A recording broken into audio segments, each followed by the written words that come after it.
You saw nothing. Anyways, guys, welcome back to another video. And today's video is going to be a little bit different. We are actually going to be showing you my concept and designs that I think should be added into Grow a Garden's brand new Prehistoric update that is coming out on July 5th, 2025. And yes, guys, I did spend hours and hours making these concepts, not only for you, but for other people to see, especially to try and get them to Starboard so that maybe the developers will see.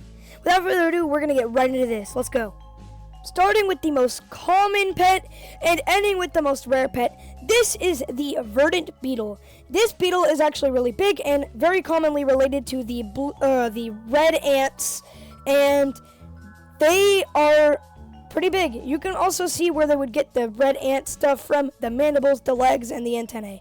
Being a distant relative, it would make sense for this to be in the game, considering that it is a prehistoric update, which has a lot of relatives to a lot of the animals that we have in the game. It has a 50% chance to hatch from this egg right here, the prehistoric egg. And it is a different, more cheaper option compared to the other bird that gives the verdant mutation. This gives the lush mutation, which has a 10% multiplier. So yeah, that is the verdant beetle. And I'm actually really excited to move on to the next one. Let's go. Moving on, we have the violet beetle. This is actually the great relative of the blue big ant, which is the more common relative.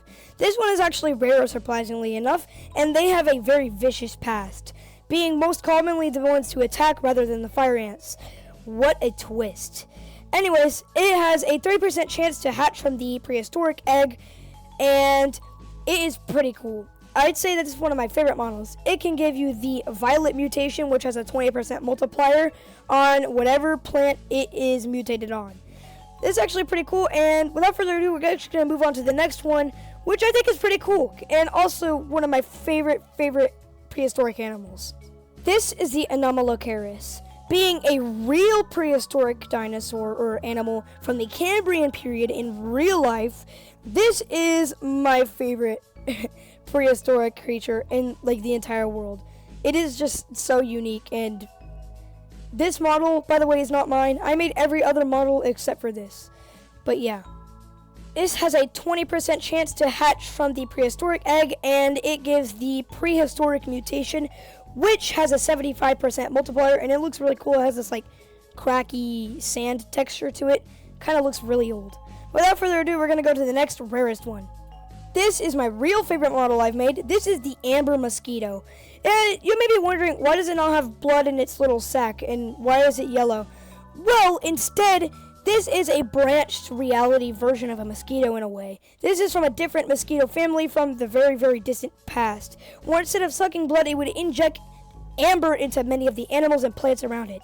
This is the most unique idea I've came up with, and the mutation, we'll get into that in a minute. It has a 5% chance to hatch from the prehistoric egg, and I don't know, it's pretty rare. It has a 100% multiplier on this amber mutation. When it injects a plant with amber, it turns into this orange glossy translucent color. My favorite mutation I've made. This is a very unique mutation, and it's really cool. Really cool. Next up is the alien bud pet. Now, considering it's also limited and only attainable within the first hour, but considering that we've gotten so many different space events and stuff, it'd be a really unique pet to have considering all this stuff. It would be the only other way outside of admin events to get the alien-like mutation. He is very cute, and yeah, I think he'd be a really nice addition to the many limited pets. Without further ado, we're going to end this video here. I hope you liked all my concepts, and stay safe. Bye-bye!